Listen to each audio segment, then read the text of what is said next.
La evolución de la filosofía desde la edad antigua hasta la contemporánea, la cual, bueno, pues ha habido grandes filósofos. Por ejemplo, en la edad antigua bueno, destacaron los más conocidos, Sócrates, Platón y Aristóteles sobre todo, los presocráticos, Séneca, como ejemplo en la filosofía romana. En la filosofía medieval, los más importantes fueron Agustín de Hipona y Tomás de Aquino. En el ámbito de la moderna, Descartes, Locke, Hume, Leibniz, eh, Spinoza, Berkeley, los más importantes. Y luego de ilustración, Voltaire, Rousseau y Montesquieu fueron, bueno, junto con Kant, los críticos de las instituciones monárquicas y eclesiásticas. Y en la edad contemporánea destacaron ya pues, Sartre, Simone de Beauvoir, eh, Heidegger y otros tantos que voy a nombrar ahora, que dejaron huella en la filosofía de los siglos XIX y sobre todo más del siglo XX. La filosofía antigua es el periodo de la historia de la filosofía que abarca desde la filosofía presocrática y helenística hasta la filosofía romana, extendiéndose desde el siglo IV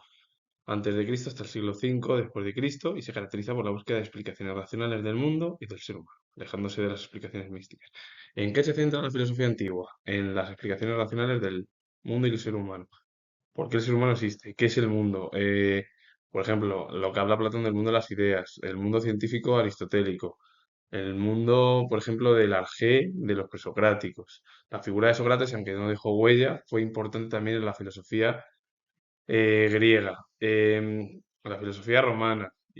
con Séneca y otros tantos que fueron importantes. Y lo que intenta la filosofía antigua es ya casi desligarse de las explicaciones místicas, de que el mundo viene, bueno, pues de ese misticismo que hablaban ya desde la antigüedad, como luego sucedió ya en la Edad Media con la teología y la filosofía medieval, que llevó a cabo, bueno, pues el ámbito de un pensamiento más por búsquedas más racionales, en torno a esas preguntas de qué es el mundo, el ser humano qué es, hacia dónde va el ser humano, cuáles son las eh, producciones que puede llevar a cabo cada persona y al final, pues esas preguntas de hacia qué relación hay entre el mundo, que sea el universo y el ser humano, lo que se hace y se sigue haciendo desde el nacimiento de la filosofía hasta la actualidad. La filosofía medieval es el conjunto de corrientes de pensamientos desarrollados entre la caída del Imperio Romano y el Renacimiento, caracterizada por la integración de la filosofía clásica con las creencias religiosas, especialmente el cristianismo, el judaísmo, el islam. Y lo que intenta llevar a cabo la filosofía medieval es unir ese pensamiento religioso con la herencia grecolatina. Al final, por ejemplo, Agustín de Hipona, mucho se habla de que las ideas de Agustín de Hipona son muy parecidas a las de Platón, pero nada tiene que ver. Platón que hablaba así de un dios que se llama Demiurgo, pero es que Platón en su pensamiento lo que hablaba es que el mundo, había dos mundos, el mundo sensible, que es el mundo de los sentidos, y el mundo ininteligible, el mundo de las ideas. ¿Qué es lo que pasó con todo ello? Plotino, que llevó a cabo el neoplatonismo, fue el que llevó a cabo esa estructura del neoplatonismo, que era esa forma de pensamiento con las ideas platónicas, pero con las creencias religiosas, que es lo que luego al final la teología medieval o la filosofía medieval recogió y se dijo que el pensamiento platónico tiene que ver mucho con el pensamiento cristiano y con la religión. Y yo lo comento siendo historiador, nada tiene que ver. Lo voy a repetir de que el mundo de las ideas y el mundo de los sentidos que hablaba Platón es totalmente opuesto a lo que habla al final la filosofía cristiana medieval, que hablaba de que había el mundo terrenal, que es una forma pasajera, y que el mundo celestial o de Dios es el culmen. Y a partir de ahí es lo que hablaban, han hablado siempre los cristianos y lo que siguen hablando los teólogos cristianos religiosos,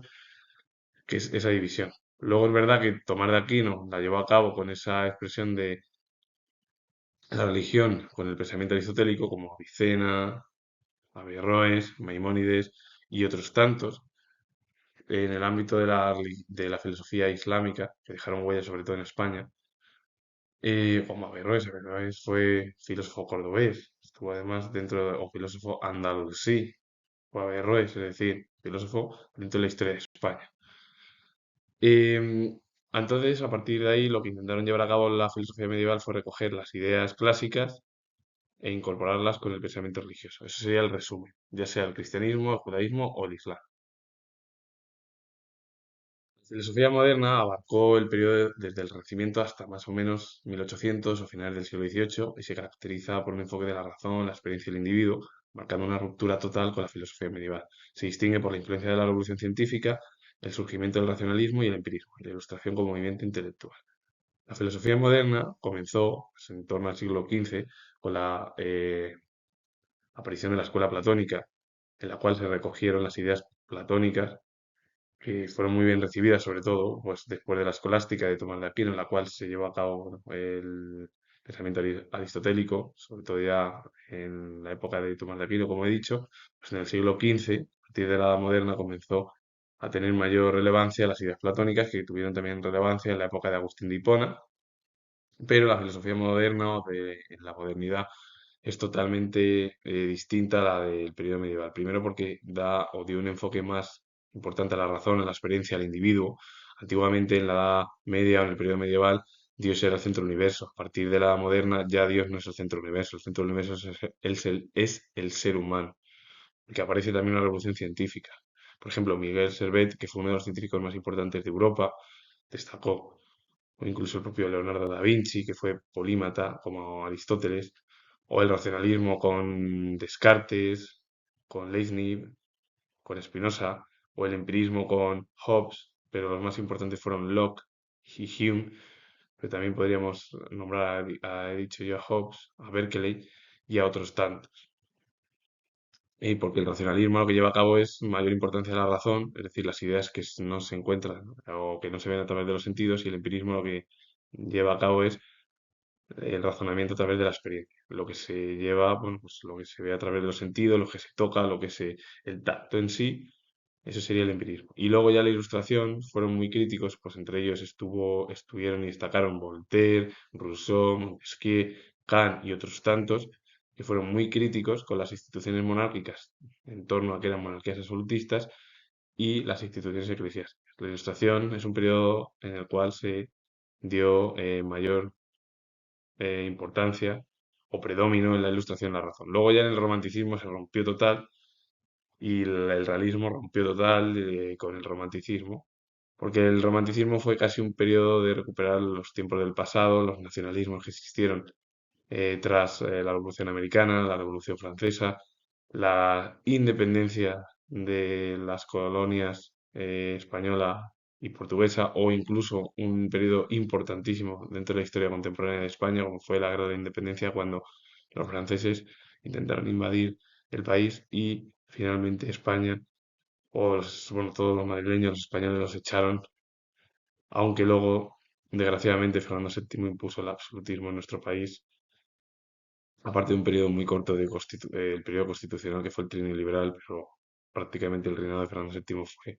un reinado bajo el absolutismo monárquico. Y para hablar de la filosofía es hablar de un nuevo casi resurgimiento del periodo grecolatino, recuperar las tradiciones clásicas en torno al arte, a la filosofía y también a la historia. La filosofía contemporánea abarcó las corrientes filosóficas que se desarrollaron a finales del siglo XIX hasta la actualidad. Pero también hay que hablar que la filosofía del siglo XIX, bueno, apareció con el socialismo utópico de Owen, el socialismo científico marxista de Marx y Engels, filósofos, Proudhon, que fue un teórico francés dentro del socialismo, eh, por ejemplo, el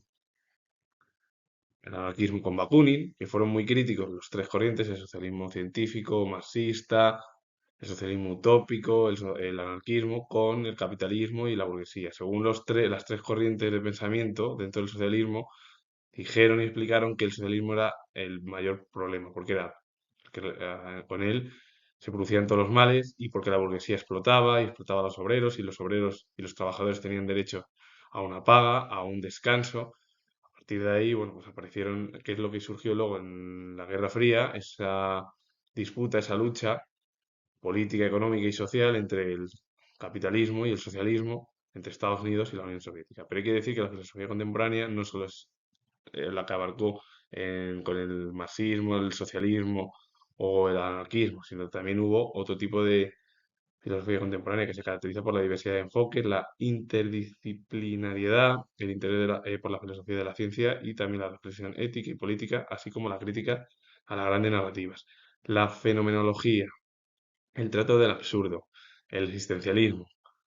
Husserl, que fue el principal precursor de la fenomenología, el existencialismo, podemos hablar del siglo XX, a Sartre, a Heidegger, a Simone de Beauvoir, pero el existencialismo, la filosofía que subsistió con el irracionalismo, ya vino con Schopenhauer, Kierkegaard, también Nietzsche. Es decir, que ese existencialismo es los últimos 200 años de la filosofía contemporánea. Que luego es verdad que apareció, sí, lo del marxismo, el socialismo y el anarquismo, pero lo que intenta la filosofía contemporánea es llevar a cabo una serie de enfoques como la interdisciplinariedad, el interés ya de la filosofía por el ámbito científico, la reflexión ética, política, la crítica a las grandes narrativas. Son como pensadores intelectuales que llevaron a cabo, bueno, pues ideas y también se preocuparon por su existencia en aquel momento.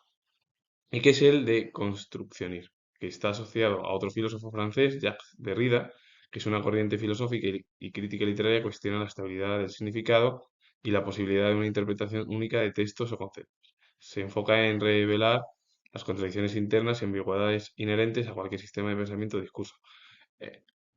lo que surge en el siglo XX con las guerras mundiales, las dos, la crisis sanitaria de la pandemia de 1918, la crisis económica del crack del 29, provoca que muchos de los intelectuales se pregunten qué es el mundo, qué es la forma, hacia dónde va el ser humano, el miedo a la existencia. No es que tengan miedo a